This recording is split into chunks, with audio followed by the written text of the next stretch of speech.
हमारे व्यस्त जीवन में ईश्वर की आवाज, ध्यान व प्रार्थना वास्तव में खुद को भरना नहीं है, लेकिन खुद को खाली करना है। जब हम स्वयं को खाली करते हैं, तब ईश्वर अपनी उपस्थिति से हमें भरते हैं। हम जीवन में कई योजनाएं बनाते हैं और हमारी कितनी ही योजनाएं सही होती हैं या नहीं होती हैं, आप उन पर चिंतन करें। प्रवक्ता ग्रंथ कहता है कि मनुष्य चाहे कितनी भी योजना बनाए, ईश्वर की मर्जी ही पूरी होती है। नबी ईसायास के द्वारा ईश्वर की दिव्यवाणी कहती है कि ईश्वर मनुष्य की तरह विचार नहीं करता। ईश्वर मनुष्य की तरह विचार नहीं करता। जितना आकाश पृथ्वी से दूर है, उतनी ही ईश्वर के विचार मनुष्य के विचार से अलग हैं, भिन्न हैं। इसीलिए यह सवाल उठता है कि हम क्या करें कि हमारे विचार ईश्वर के विचार से मिलें। हम क्या करें कि हम ईश्वर की मर्जी को जान सकें, जिससे हम उनकी मर्जी पूरी कर पाएं। क्या करें कि हमारे सभी काम ईश्वर की मर्जी से पूरी हों। ईश्वर हमारा किस तरह से मार्गदर्शन कर सकते हैं। 23वां सामान्य सप्ताह 6 सितंबर 2022 मंगलवार।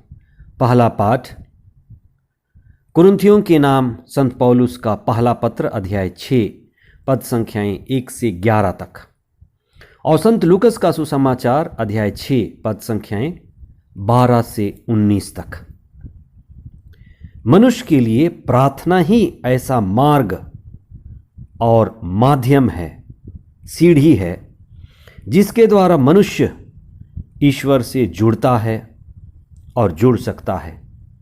इसीलिए प्रार्थना ही मनुष्य का सबसे शक्तिशाली और एकमात्र प्रभावी हथियार है। प्रार्थना के द्वारा मनुष्य ईश्वर से जुड़कर ईश्वर की मर्जी को जान सकता है। प्रार्थना के द्वारा ही मनुष्य विनम्र बनता है, अपने अहंकार को तोड़ता है और अपने जीवन में शांत होकर के ईश्वर की मर्जी को जान सकता है। प्रार्थना के द्वारा ही ईश्वर अपनी मर्जी को लोगों तक पहुंचाते हैं। निर्गमन ग्रंथ के अध्याय 33 पद संख्या 7 और उसके आगे ईश्वर का वचन मूसा नबी के जीवन के बारे में बताता है कि मूसा नबी, जो इस्राएल के सबसे शक्तिशाली नबी थे, नेता थे, अगुवा थे, इस्राएल के सबसे बड़े समुदाय का अगुवाई कर रहे थे, वे लगातार प्रार्थना करते थे। प्रार्थना ही उनका माध्यम था। इसी तरह से बड़े बड़े व्यक्तित्व जिनको हम जानते हैं, जैसे Mahatma Gandhi, Mother Teresa, Abraham Lincoln, ये प्रार्थना करने वाले नेता थे, अगुवे थे। उनके जीवन में प्रार्थना की प्राथमिकता थी। मूसा ने भी बार बार ईश्वर के पास जाकर प्रार्थना करने के लिए एक दर्शन भवन बना करके रखा था। जब भी उसे परामर्श की जरूरत होती थी, वह उस दर्शन भवन में प्रवेश करता था। प्रार्थना में ईश्वर मूसा से बातें करता था, जैसे एक मित्र दूसरे मित्र से बातें करता है। उत्पत्ति ग्रंथ में एक व्यक्ति है इब्राहिम, जिसे हम ईश्वर का मित्र कहते हैं। ईश्वर इब्राहिम से बातें करता था, उसी तरह से ईश्वर मूसा से भी बातें करता था। मूसा अपनी विशाल जनता की अगुवाई ईश्वर से परामर्श लेने के बाद करता था। क्या आप प्रार्थना करते हैं? क्या आपको अपने जीवन में प्रार्थना के होने या न होने का एहसास होता है? बहुत सारे लोग जो जीवन में सफल हैं, संत हैं, महात्मा हैं, अच्छे इंसान हैं, ऊंचे चेतना वाले व्यक्ति हैं, वे प्रार्थना करते हैं, ईश्वर से जुड़ते हैं, ईश्वर से परामर्श लेते हैं और अच्छी अगुवाई करते हैं। आज के सुसमाचार में ईसा पहाड़ी पर चढ़कर रात भर प्रार्थना किए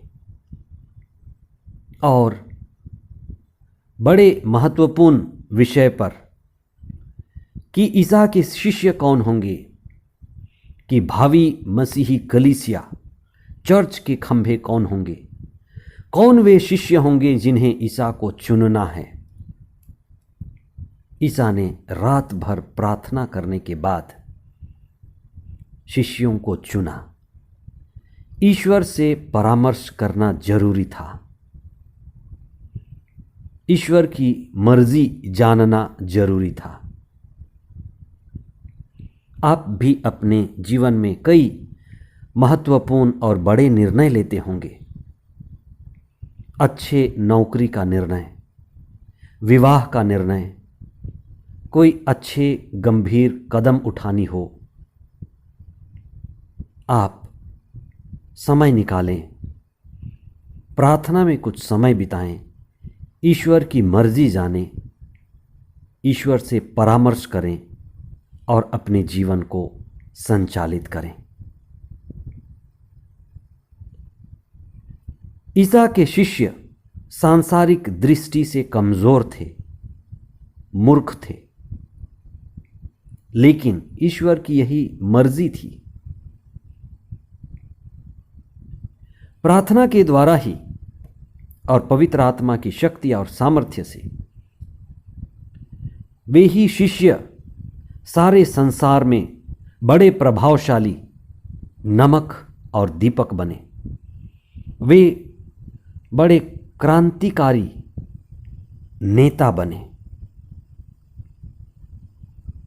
उन्होंने संसार के अंधेरे को मिटाया। आइए हम प्रार्थना करें। हे सर्वशक्तिमान पिता ईश्वर, हम धन्यवाद देते हैं कि आपने हमें अपने प्रतिरूप बनाया है। मनुष्य आपका ही प्रतिरूप है। प्रभु, हमें प्रार्थना करना सिखाइए, हमें आपसे जुड़ना सिखाइए। जिस तरह से प्रभु ईसा प्रार्थना करते थे, मूसा प्रार्थना में आपसे जुड़ते थे, बड़े बड़े निर्णय प्रार्थना के द्वारा लेते थे। हम भी प्रार्थना करना सीखें। हमें प्रार्थना करना सिखाइए। हमें पवित्र आत्मा प्रदान कीजिए। हमारे विश्वास को बढ़ाइए। हम जानें कि इस संसार में मनुष्य का सबसे बड़ा हथियार प्रार्थना है।